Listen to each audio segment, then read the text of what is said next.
हरे Krishna. Bhagavad Gita chapter 2 श्लोक number 8। नाहि प्रपश्यामि नाहि प्रपश्यामि ममापनुद्या ममनापनुद्या नाहि प्रपश्यामि ममानुपद्या नाहि प्रपश्यामि ममानुपद्या ममापनुद्या नाहि प्रपश्यामि ममापनुद्या नाहि प्रपश्यामि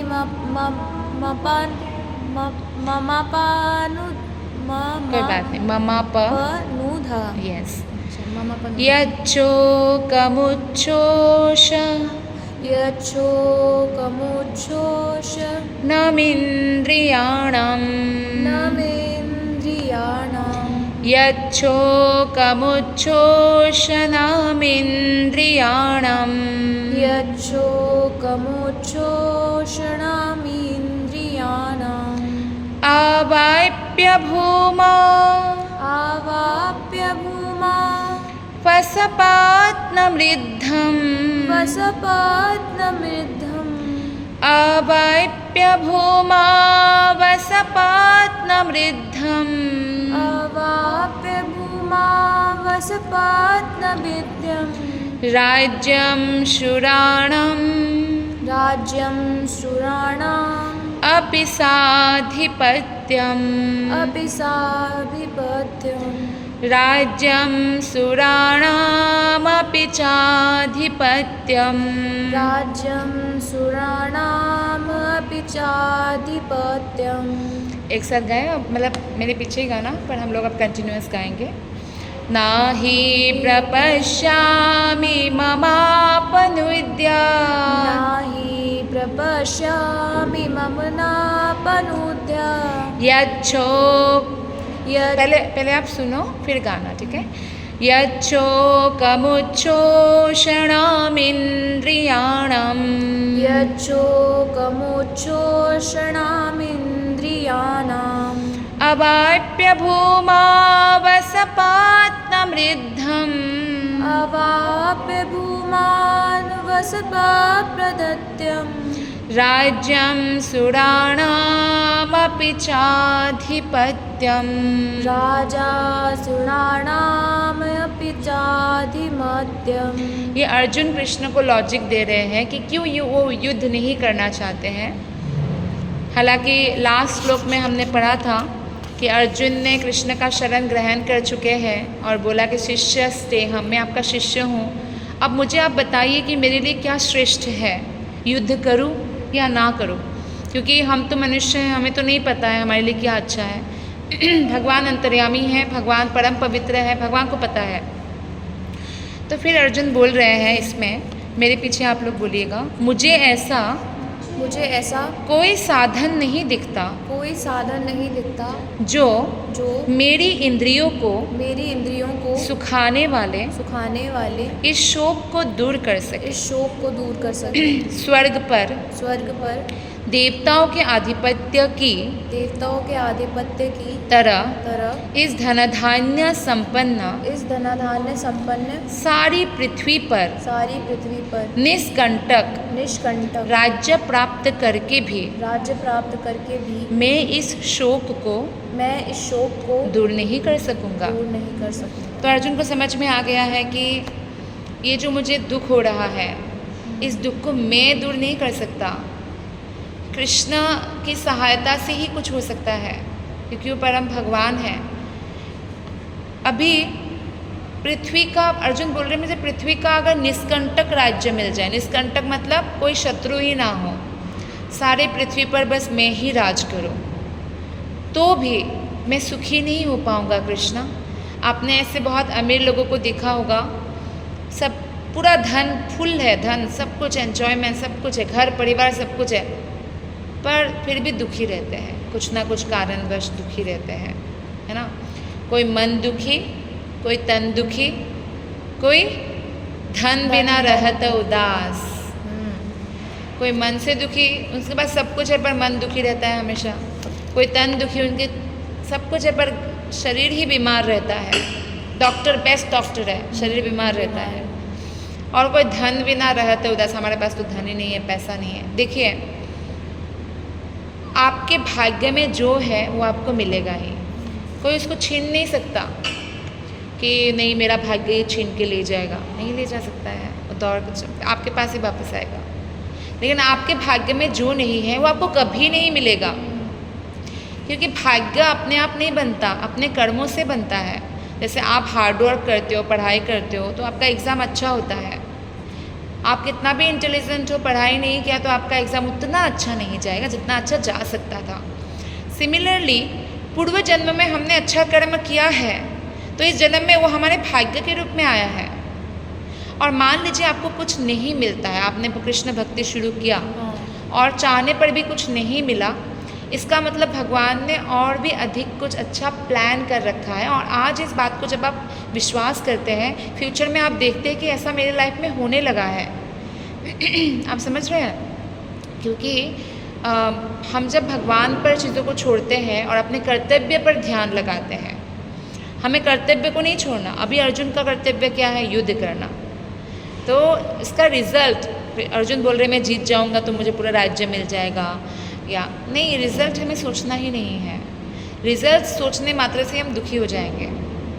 हमें भगवान की प्रसन्नता के लिए कार्य करना है, हमें भगवान की प्रसन्नता के लिए कर्तव्यों का पालन करना है। कोई अगर दूसरों की भलाई इसलिए कर रहे हैं समाज की कि उसको बदले में सम्मान चाहिए, मान चाहिए, और साथ ही साथ जो है लोग उसको बहुत महान बोले, तो वो हमेशा दुखी रहेगा।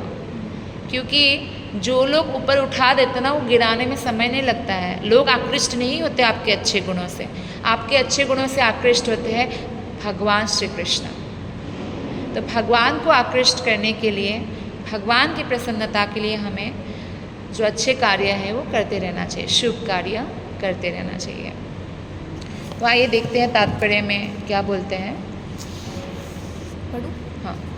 यद्यपि अर्जुन धर्म तथा सदाचार के नियमों पर आधारित अनेक तर्क प्रस्तुत करता है, किंतु ऐसा प्रतीत होता है कि वह अपने गुरु भगवान श्री कृष्ण की सहायता के बिना अपनी असली समस्या को हल नहीं कर पा रहा। वह समझ गया था कि उसका तथाकथित ज्ञान उसकी उन समस्याओं को दूर करने में व्यर्थ है उसके सारे अस्तित्व शरीर को सुखाए दे रही थी। उसे इन उलझनों को भगवान कृष्ण जैसे आध्यात्मिक गुरु की सहायता के बिना हल कर पाना असंभव लग रहा था। शैक्षिक ज्ञान, विद्वता, उच्च पद ये सब जीवन की समस्याओं का हल करने में व्यर्थ है। यदि कोई इसमें सहायता कर सकता है तो वह है एकमात्र गुरु। अतः निष्कर्ष यह निकला कि गुरु जो 100% कृष्ण भावना भावित होता है, वही एकमात्र प्रामाणिक गुरु है और वही जीवन की समस्याओं को हल कर सकता है। भगवान चैतन्य ने कहा कि जो कृष्ण भावनामृत के ज्ञान में दक्ष हो,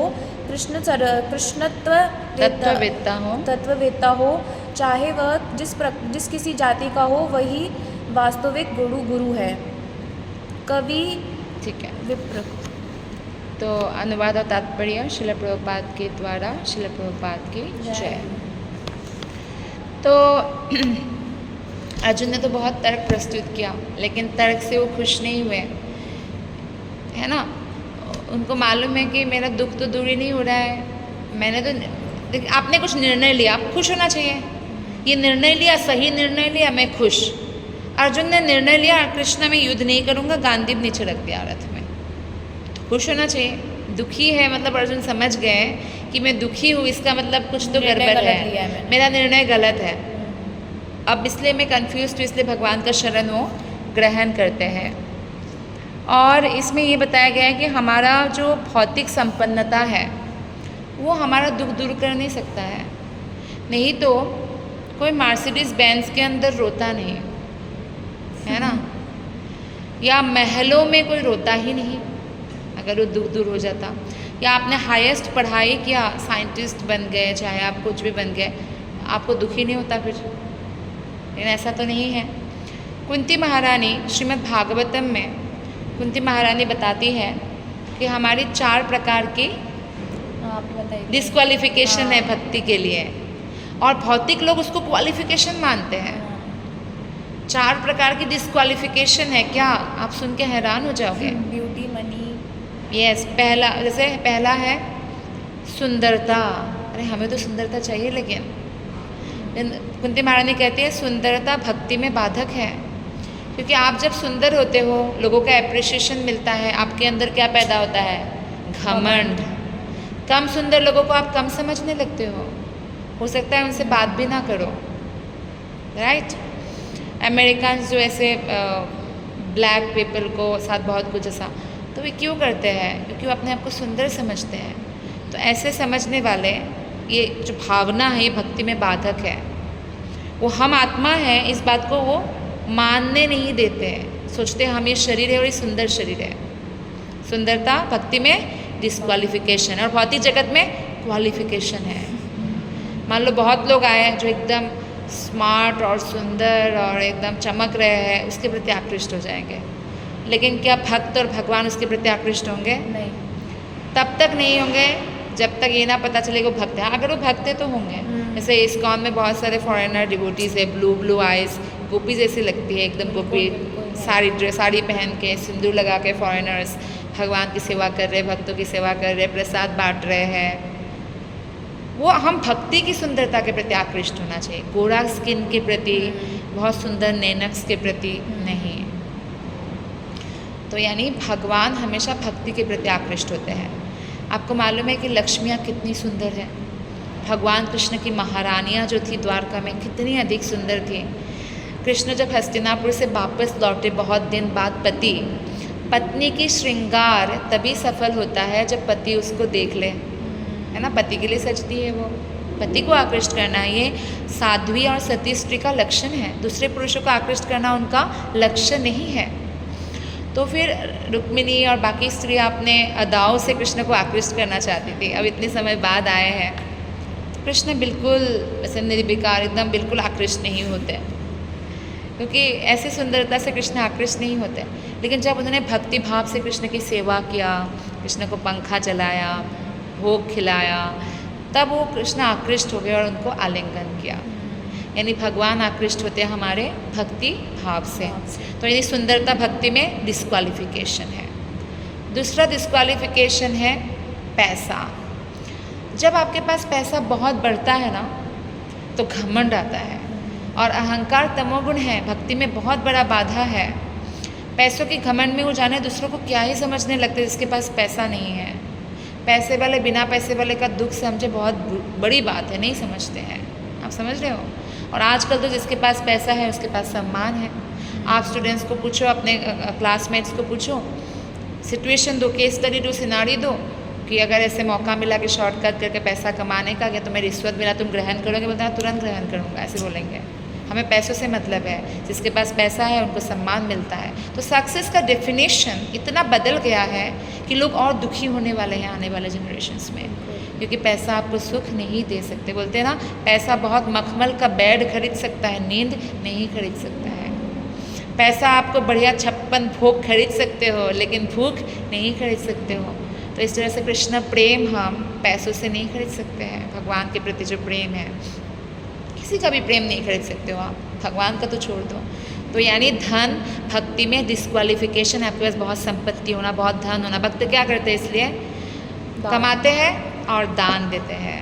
किसको दान? नहीं किसी को भी दान दे दिया, no no no no no. भगवान की सेवा में दान देते हैं ताकि और लोगों का उद्धार हो। भूखों को भी खिलाते तो कृष्ण प्रसाद खिलाते हैं, है ना। कोई मंदिर बन रहा है, वहाँ पे क्यों दान देते हैं? क्योंकि वो मंदिर, वो यूनिवर्सिटी है, वो कॉलेज है जिसमें आत्मा की साइंस के बारे में बताएंगे। आप समझ रहे हो। This is a university, this is a college. आपको भगवत गीता सिखाया जाएगा, भागवतम सिखाया जाएगा, आपको आत्मा का धर्म सिखाया जाएगा, अच्छी चीज़ें सिखाया जाएगा ना, जिससे आप सुखी हो सको। तीसरा डिस्क्वालिफिकेशन क्या है? तीसरा वो था, ये हो गया सम्मान का नहीं, अच्छे घर में पैदा होना, अच्छे अच्छा। उच्च वंश में पैदा होना। क्यों? क्योंकि उससे अहंकार जो बढ़ता है, अरे मैं इतने बड़े समृद्ध और इतने बड़े जाने पहचाने वाले परिवार, इतनी बड़ी जाति में मेरा पैदा हुआ, यू नो। फिर जात पात का विचार उनके मन में आएगा, मैं ब्राह्मण, मैं क्षत्रिय जाति में पैदा हुआ, ये लोग तो शूद्र है। तो ये जो भावना है ये भक्ति में बहुत बड़ा बाधक है। पंडिता समदर्शिना, भागवत गीता में कहा है हम सभी को समान दृष्टि से देखना चाहिए। सब आत्माएं हैं, ड्रेस अलग अलग पहना हुआ है और हम उसी में डिस्टिंग्विश कर रहे हैं, तो भक्ति में बाधा हुआ ना। इन भौतिक जगत में वो बहुत बड़ा क्वालिफिकेशन है, कितना अहंकार आता है, हम तो इस जाति का है, वो तो उस जाति का। आप समझ रहे हो, जात पात का विचार ये भक्ति में बहुत बड़ी बाधा है। और एक जो आजकल सब चाहते हैं, इसलिए सिनेमा में जाना चाहते हैं, हीरो हीरोइन बनना चाहते हैं, बताओ वो क्या है? पॉपुलैरिटी, यश यश यश, मैं फेमस हो जाऊँ, सब मुझे जाने। यश होना भौतिक जगत के लिए क्वालिफिकेशन है, आध्यात्मिक जगत के लिए डिस्क्वालिफिकेशन है, क्योंकि यश होता है तो अहंकार होता है। आप समझ रहे? मतलब ये 4 चीज़ कुंती महारानी कहती है कि भक्ति में डिस्क्वालिफिकेशन है। लेकिन कुंती माँ, आप ये बताओ कि अच्छा भक्त के पास ये है तो क्या उनको छोड़ देना चाहिए, उनको सड़क पे आ जाना चाहिए, धन वन छोड़ दें, महल में रहना छोड़कर झोपड़ी में रहना शुरू करें? नहीं, इसका मतलब ये नहीं है। कुंती महारानी महल में रहती थी, उच्च कुल में पैदा हुई राजा की बेटी है ना। और नहीं ये 4 चीज़ क्या था? ब्यूटी, मनी, नहीं धन, सुंदरता,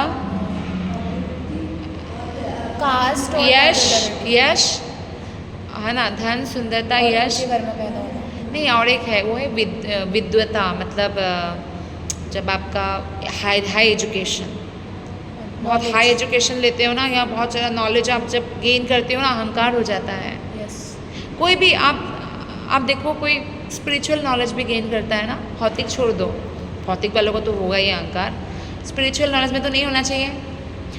क्या बोला गया है? विद्या विनय संपन्ने, विद्या ऐसा होना चाहिए तो विनय लेके आए, विनय जैसा धन लेके आए हमारे जीवन में। लेकिन जब हम भक्ति को प्रैक्टिस नहीं करेंगे ना, सिर्फ मान लो मैंने भागवत गीता 700 श्लोक याद कर लिया, 18,000 श्लोक भागवतम का याद कर लिया, बड़ा बड़ा कथा कर रही हूँ मैं, तो क्या होगा? लोग मुझे, मेरे पैर में गिर रहे हैं, तो इससे क्या होगा? अहंकार पैदा होगा। इसीलिए बहुत सारे बाबा बापू का जो पतन हुआ है, क्यों हुआ है? क्योंकि उन्होंने प्रैक्टिस नहीं किया। सभी तो ये मेरा शास्त्र पढ़ के लेक्चर दिया, ऐसे नहीं चलेगा। आपको लेक्चर देने से नहीं होगा, पहले ज़्यादा प्रैक्टिस करना पड़ेगा। ऐसे एक वृक्ष है, वृक्ष की जड़ मजबूत नहीं है और आप फल लगाए जा रहे हो तो वृक्ष गिर जाएगा। तो माता जी, मतलब जैसे ये लोग इतना पढ़ लेते हैं तो उनको बुद्धि में नहीं आता कि ये चीज़ नहीं आती है ना, प्रैक्टिस के बिना बुद्धि में कैसे आएगा? प्रैक्टिस करना पड़ेगा ना, रोज़ हरे कृष्ण महामंत्र का 16 माला करना पड़ेगा, 4 नियम को कठोरता से पालन करना पड़ेगा। ऐसे बहुत बाबा बापू मिलेंगे आपको जो नशा करते हैं, अरे चाय वाय या मांस खाते हैं, चाय कॉफ़ी भी नहीं पीते हैं, जो सात्विक नहीं है ना। सात्विक चीज़ों में, अगर हमें सत्वगुण में रहना है तो हम सात्विक चीज़ों में रहना पड़ेगा ना। हमें प्रैक्टिस तो करना पड़ेगा दूसरों को बोलने से पहले। ज़रूरी नहीं है कि आप आज से ही सब कुछ छोड़ दो, लेकिन आप इस ज्ञान को अर्जन करो और जितना आप पालन कर सकते हो उतना पालन करो। भगवान आपको हमेशा, ऐसा रातों रात कुछ नहीं होने वाला है। आप रातों रात बड़ी हो गई थी, मम्मी के पेट से निकलती नहीं हो गई थी ना, तो समय लगता है। भक्ति इज़ ए ग्रेजुअल प्रोसेस। तो आप क्या करो, समय दो, सब मन को समय दो। अब मन से विरुद्ध नहीं जा सकते हो आप, मन को फुसलाओ बच्चे की तरह। आप मन के अगेंस्ट जाओगे तो विद्रोह कर देगा, परेशान हो जाएगा।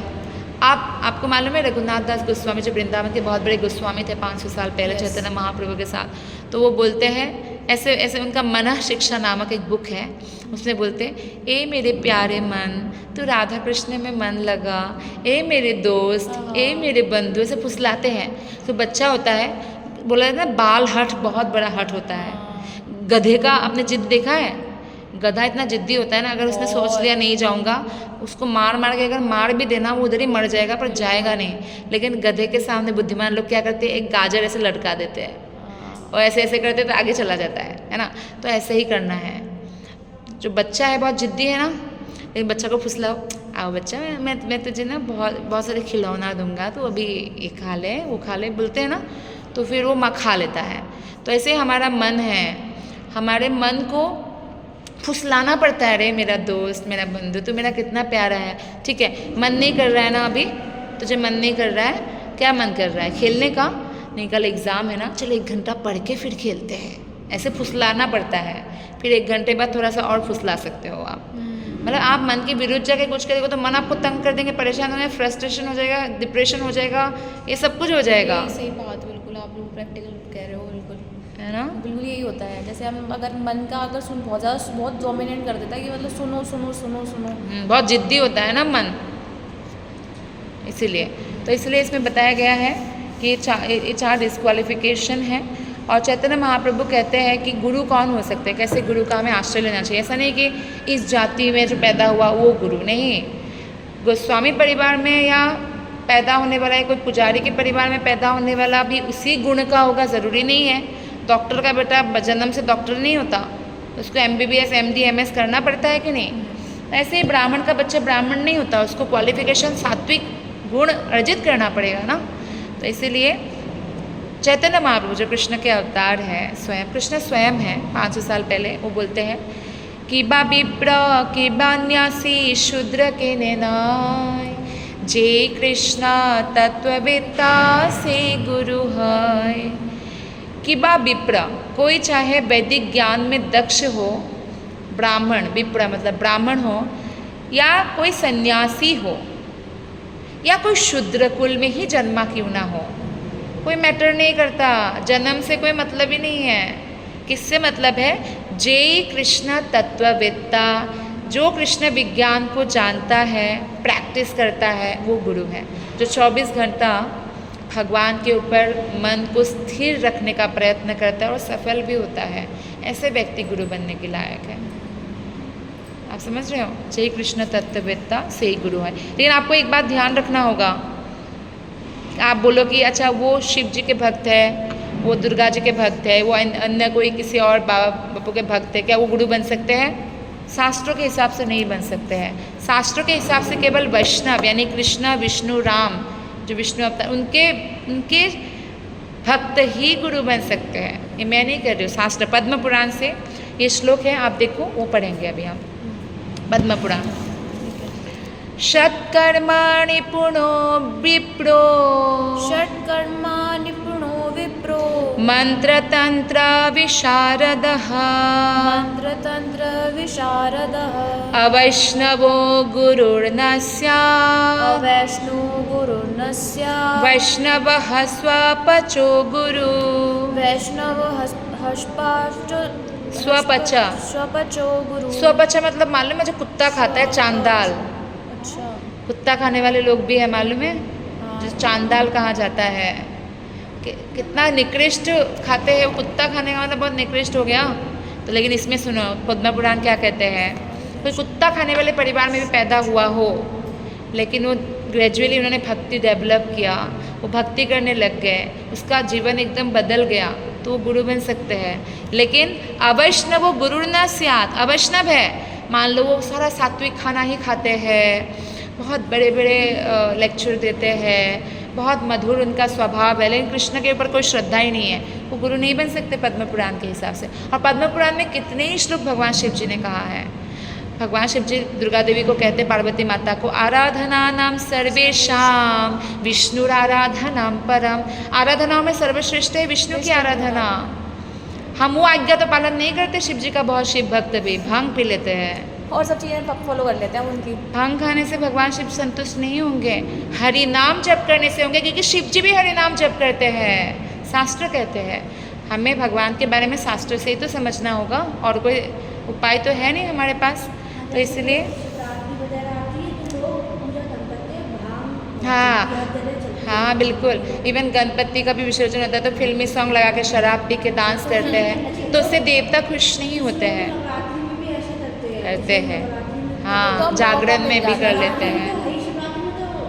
हाँ, यस। मौका मिल जाता है। तो ये बोलते हैं कि विद्वान ब्राह्मण भले ही संपूर्ण वैदिक ज्ञान में पारंगत क्यों ना हो, सारे वैदिक ज्ञान में पारंगत, यदि वो वैष्णव नहीं है तो वो गुरु बनने का पात्र नहीं है। किंतु शूद्र यदि वो वैष्णव या कृष्ण भक्त है तो गुरु बन सकता है। तो इसलिए हमें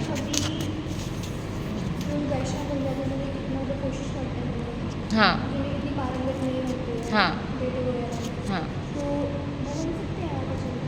कौन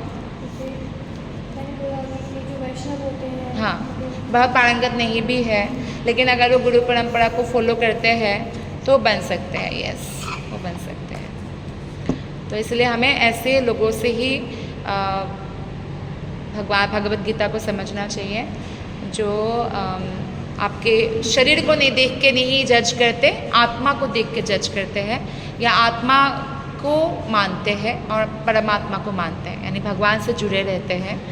और ये कुंती महारानी का सब कुछ था, मैंने बोला वो सब कुछ शास्त्रों में भी ज्ञानी थे, अच्छे कुल में थे, सुंदर बहुत थी, महलों में रहती थी, बड़े परिवार की थी। ये सारे गुण होने के बाद भी वो कृष्ण के भक्त थे। क्यों? क्योंकि उनको इन सारे चीज़ों को प्रति कोई अहंकार नहीं था।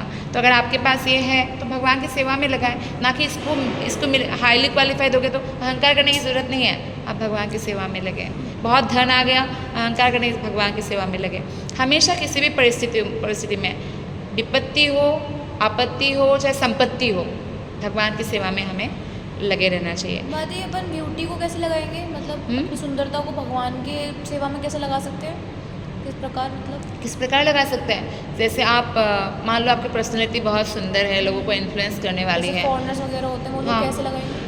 अरे सुंदरता इसलिए आप लगा सकते हो कि एक वैष्णव जैसे आप परिधान करो, वैष्णव जैसे आप वॉक करो, टॉक करो। टॉक कैसा? वैष्णव टॉक मीन्स भगवान के बारे में बात करो, तो लोग आपके प्रति आकृष्ट होंगे। मान लो कोई आपकी सुंदरता के प्रति आकृष्ट होकर आए हैं, एग्जाम्पल से एक फॉरेनर है, उनकी सुंदरता के उनकी बात करने आए, लेकिन जब कृष्ण के बारे में सुनते कृष्ण की सुंदरता के प्रति आकृष्ट हो गए। आप सुन रहे हो, समझ रहे हो? तो इस तरह से अगर आप डॉक्टर हो, आप डॉक्टर्स के बीच में प्रचार कर सकते हो, बोल सकते हो। प्रचार मीन्स क्या होता है? भगवान के बारे में बातचीत करना, यही होता है, ताकि हम सबको मोटिवेट करें कि आप आत्मा के लेवल पर सोचो। और सब व्यक्ति जब आत्मा के लेवल पर सोचेंगे तभी समाज परिवर्तित होगा, नहीं तो हमेशा एक दूसरे से हम लड़ते झगड़ते ही रहेंगे, है ना। तो आज की श्लोक का ये सारांश है कि कोई भी हमारा दुख दूर नहीं कर सकता है कृष्ण के अलावा, तो इसलिए हमें कृष्ण के शरणागत होना चाहिए। क्योंकि आत्मा का स्वाभाविक जीवन आध्यात्मिक जीवन है, जैसे मछली का स्वाभाविक जीवन पानी है। Thank you very much. Hare Krishna.